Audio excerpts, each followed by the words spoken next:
Anong nangyayari dyan? Bakit ang ingay nyo? Bakit ang ingay nyo? Bakit ang ingay nyo? Bakit ang ingay nyo? Palagi na lang kayong ganyan ang bakit ang ingay nyo? Anong pinaglalaban ninyo? Anong pinaglalaban nyo at meron pa kayong dalang mga float? Aba, Diyos ko, dire-diretso itong mga ano ha, walang tigil.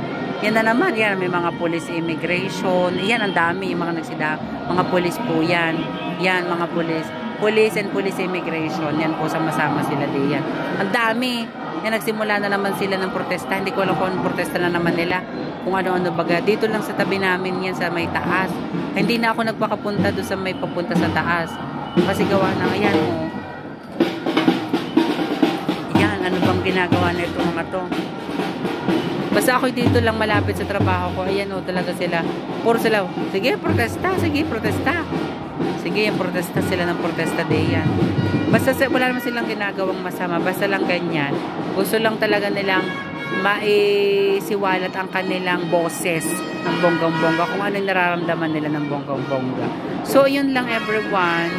May ang mga boses ng sambayan ng mga Hudyo.